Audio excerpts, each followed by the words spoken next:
All right, now I think we can all agree that the Unibody MacBook Pro was one of the best, if not the best laptop design generation that Apple has ever had. This thing was amazingly successful, and many of us, including myself, still maintain, over 10 years since this thing was discontinued, that they can still be used today. So what I've got here with me today is the best version of arguably the best generation of laptop Apple has ever produced. And I know what you're thinking. You're thinking, Luke, it's a 2012 MacBook Pro. We've seen it all before. We've known about this for 10 years. But this is even better than a normal 2012 Unibody MacBook Pro because this one has the anti-glare display. And it's not just that. This one has a very rare upgrade. It's the build to offer 2.7 gigahertz Core i7. Now I know that that's probably not very exciting to most of you guys out there because there's a 2.3 and a 2.6 and then the 2.7, what's the difference? Does that mean anything? Well, no, it doesn't really mean anything. However, it is a very rare upgrade. You did not see many of these things shipping with that upgraded Core i7, and you didn't see that many of these shipping with the anti-glare display, though I could not tell you why. I believe this upgrade was like $100 back in the day, and my God, is it worth it. But before I tell you why, a quick word from today's video sponsor. Today's video is sponsored by Harry's. Harry's premium German-engineered blades offer a close, comfortable, and smooth shave, with deep handle grooves for improved grip, while also featuring 50% recycled plastic. Harry's unisex razor handle, the Truman, is designed for the perfect shave. My Harry's starter set came with foaming shave gel, 5-blade razor, the weighted handle, and a blade cover. Perfect for my morning routine. Plus, convenient refills are delivered right to your door at intervals that suit your schedule, so you don't have to worry about dull blades ever again. If you're interested in checking out Harry's, you can get your very own starter set for just $5. Just head to the link in the description down below. Again, thanks to Harry's for sponsoring this video, and now let's get back to it.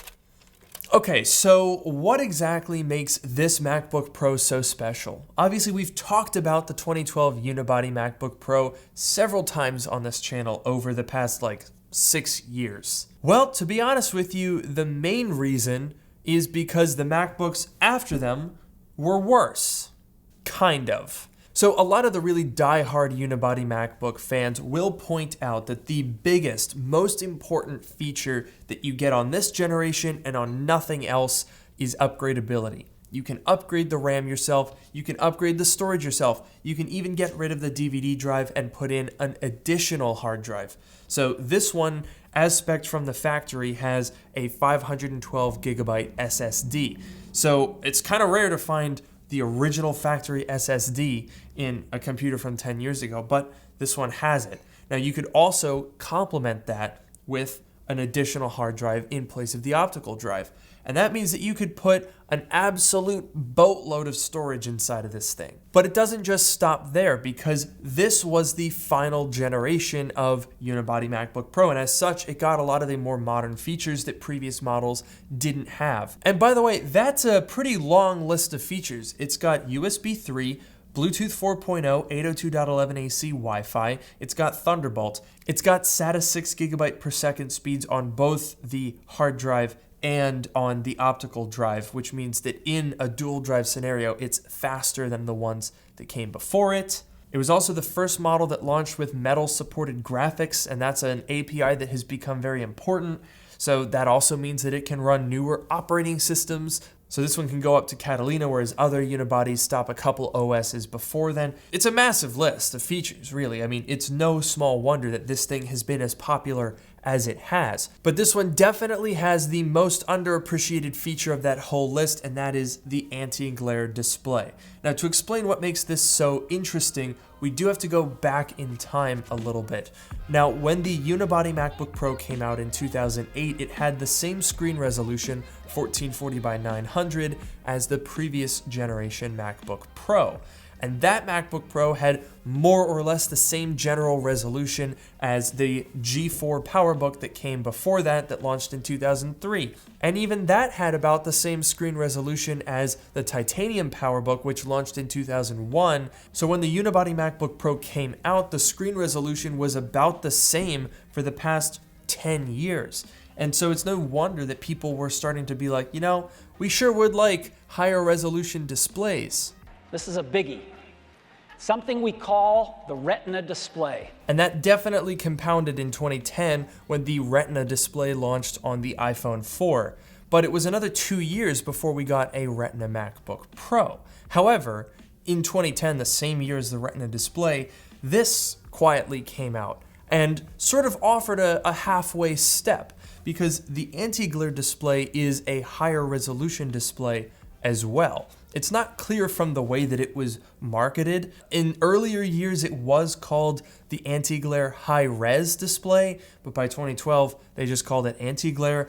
It's a little confusing, but effectively, instead of the 1440 by 900 resolution, this is 1680 by 1050. Now that's not a massive difference, and obviously it's nowhere near the 2880 by 1800 that we later got in 2012 on the Retina MacBook Pro, but going back and looking at this display, which is effectively 12 to 13 years old, it really is remarkable for the time period. I mean, the colors are phenomenal. The glare is not present, as evidenced by the name anti-glare display. Now, the thing you have to remember is that before the Retina MacBook Pros came out, there was no display scaling on here. So in 1440 by 900 speak, everything is 1:1. You can't change the relative size of things. With the Retina MacBook Pro, that was exactly double that resolution in both dimensions. So 1440 by 900 became 2880 by 1800, which means everything is pixel doubled. So there's no weird scaling artifacts because everything is just twice as many pixels at the same scale. However, as you might know from owning a Retina MacBook Pro, you can change how things look to give yourself more room. And the option in the middle between the default and the more space setting is effectively emulating this display. And this, in my opinion, is perfect. The first thing that I do whenever I get a MacBook, even the new stuff to this day, is set it to that middle one that spreads things out more often because it looks more like this. When I go back and use those 15-inch displays with 1440 by 900 resolution, I'm always like, yeah, this is great. I mean, it's a 15-inch display, I've got room, but the UI elements are so big that it does eat into that a little bit. I love the fact that things are smaller and more spread out on this display. Now, if that's not to your taste, then this display probably isn't for you, but for, I think, most people, this is a really, really good screen, and it's very sharp. The colors are great. This machine honestly does not feel like it's 11 years old or even 13 years old, because you could get a display like this on the older and definitely less good 2010 MacBook Pros. But this machine in general is still very usable to this day. I think that's something that most people don't really consider because these things are becoming older and older, and we all like to make fun of Intel now that Apple Silicon is out. And yet, this thing is phenomenal. If you open up Cinebench, we get about 3,500 points, which obviously is nowhere near the level of Apple Silicon. However, when you compare it to even newer Retina MacBook Pros from 2016 and 2017, they're barely faster than this. So you're saving hundreds of dollars, you have the ability to upgrade, and you're getting more or less the same amount of performance, even though that amount is very little compared to Apple Silicon. So given that you can find these things for about $200, I don't think it's a bad deal at all. Now, unfortunately, they are suffering from some of the facts of life of being an 11-year-old Mac. It's an Ivy Bridge i7, the fans get real loud, the thing gets very hot, the battery life, it's not great. This battery is in good shape, but still, it was only 6 hours 10 years ago. How good do you think it's gonna be now? Honestly, the anti-glare display alone makes this an incredible value, if you can find one, because they are hard to find. A quick search through eBay will reveal a lot of broken parts-only listings for these displays, as well as a lot of really cheap listings for these 17-inch panels. I'm not sure why those are cheaper, but For some reason they are. But you do have to watch out because a lot of listings like this one are going to be like $120 and will work, but will have these pretty noticeable stains or other blemishes with the display. So what I like to do is start a search like this one. So here I just typed in 2011 MacBook Pro 15-inch anti-glare display. The reason that you do the 2011 is because you'll find listings that are more like this, used but good condition, meant for a 2011, but they're interchangeable, so they will fit and work on the 2012s, and I have tested that. So you can definitely save yourself a little bit of money by buying something like this even, which seems to be working for a 2011. That's definitely the way to go. You can also, oh wait a minute, hang on a second. No, this is today's video sponsor, Harry's. So you should definitely check out the link in the description below because you can get your starting shave kit for just $5. It's amazing. Check out the link in the description below, and a huge thanks to them for sponsoring.